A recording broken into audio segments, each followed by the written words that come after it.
శ్రీ సూర్యాష్టకము. ఇది శ్రీకృష్ణుని కుమారుడైన సాంబుడు రచించిన అత్యంత మహిమాన్వితమైన శ్రీ సూర్యాష్టకము.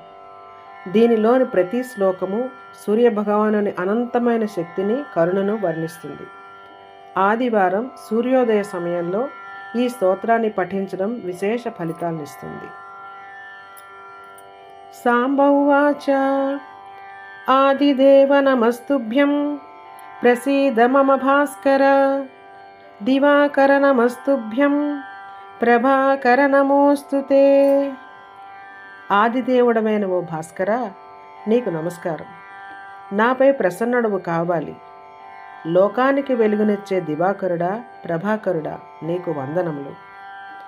సప్తాశ్వరధమారూఢం ప్రచండం కశ్యపాత్మజం శ్వేతపద్మధరం దేవం తం సూర్యం ప్రణమామ్యహం.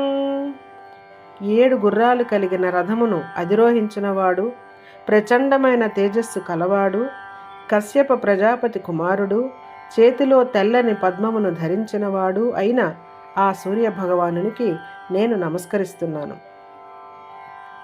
లోహితం రథమారూఢం సర్వలోకపితామహం మహాపాపహరం దేవం తం సూర్యం ప్రణమామ్యహం. ఎర్రని రథమును అధిరోహించినవాడు, సమస్త లోకాలకు పితామహుడు వంటివాడు, భయంకరమైన పాపాలను సైతం హరించేవాడు అయిన ఆ సూర్య భగవానునికి నేను నమస్కరిస్తున్నాను. త్రైగుణ్యంచ మహాశూరం బ్రహ్మ విష్ణు మహేశ్వరం మహాపాపహరం దేవం తం సూర్యం ప్రణమామ్యహం. సత్వ రజ తమో గుణాలకు అతీతుడు, గొప్ప శౌర్యవంతుడు, బ్రహ్మ విష్ణు మహేశ్వరుల స్వరూపమైనవాడు, మహాపాపాలను తొలగించేవాడు అయిన ఆ సూర్య భగవానునికి నేను నమస్కరిస్తున్నాను. బృంహితం తేజసాం పుంజం వాయుమాకాశమేవ చ ప్రభుంచ సర్వలోకానాం తం సూర్యం ప్రణమామ్యహం.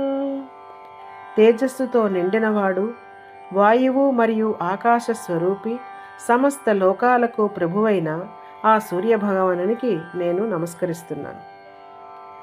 బంధూక పుష్ప సంకాశం హారకుండలభూషితం ఏకచక్రరథం దేవం తం సూర్యం ప్రణమామ్యహం. మందార పుష్పం వంటి ఎర్ర